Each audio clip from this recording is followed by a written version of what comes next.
We're tracking some major moves at Meta, the social media giant's hardware roadmap, including details about augmented reality glasses, virtual reality headsets, and a new smartwatch.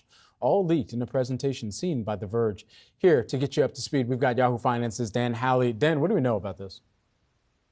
That's right, Brad. This is an internal presentation to members of the VR team, the Reality Labs team over at Meta, and it basically laid out how Meta is going to be moving forward over the next 5 years, well into 2027, which makes me feel horribly old when I say that out loud.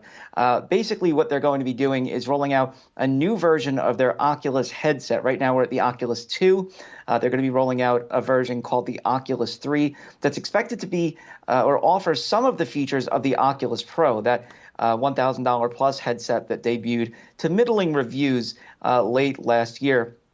They're also looking at expanding their line of smart glasses. Right now, they have a pair of smart glasses through Luxottica. That's the Ray-Ban glasses. I've used them. They're really interesting. They have cameras built in and everything, and you can listen to music while wearing them. But, you know, they're sunglasses, so you can't wear them inside or at night unless you're a super cool dude. They're also going to be rolling out an enhanced version of that with the ability to translate text. Then they'll have a version down the line that will actually be able to project on screen through the lenses real photorealistic avatars of people. So, you know, think how when Zuckerberg changed the name from Facebook to Meta, he showed that video of him fencing with an avatar. That's essentially what they're looking at. And that's supposedly going to be coming in 2027, and they'll start showing it to Meta employees in 2024. So, you know, this is a large rollout. We don't know exactly if they'll stick to that timeline. I think one of the things to point out is in this report, The Verge said that one of the VPs of VR at Meta pointed out that they're having trouble getting people to stick around, or newer people who bought the Oculus 2 to stick around with the headset.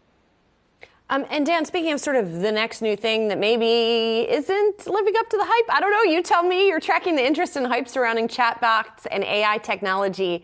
So how should people be thinking about it? I mean, it seems like already people are taking a little bit of a breath here. Yeah, so ChatGPT, obviously, you know, one of the fastest consumer products that we've seen as far as software goes. You know, millions of people signed up just as soon as it hit. Everybody's still playing with it. But there's this hype cycle that we're seeing kind of play out now. And that's really where all of these other companies are saying, oh, hey, I'm part of this too. Don't think that I'm not involved in generative AI. So we have, you know, Microsoft obviously rolled out Bing with ChatGPT to kind of preempt that. Google announced its Bard generative AI chatbot. We also have Facebook, Meta CEO Mark Zuckerberg rolling out a team that's dedicated to generative AI. Snapchat saying that they're adding ChatGPT. Spotify adding generative AI for their DJ. And believe it or not, Snapple sent me an email where they're using generative AI for people to generate their own Snapple facts. That's, you know, just an aside, I guess. But, you know, we're seeing this kind of hype train roll through. And it's partly these companies saying to their investors, look, we are in this space as well. You know, generative AI is not new. The kind of hype that we're seeing is based on OpenAI's ChatGPT, but we are in this space and we're working to roll this into our products.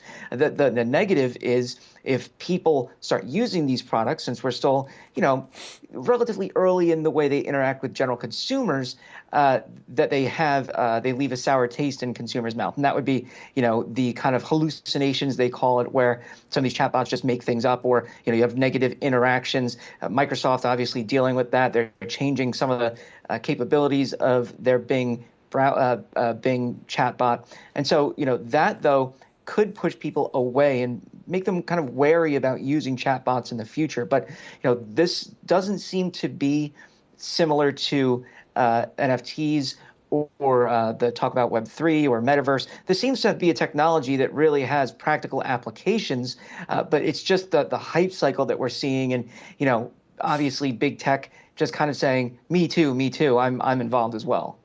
Yes, definitely. We're hearing a lot of that, even from the companies that were doing it already, but weren't touting it in the same way.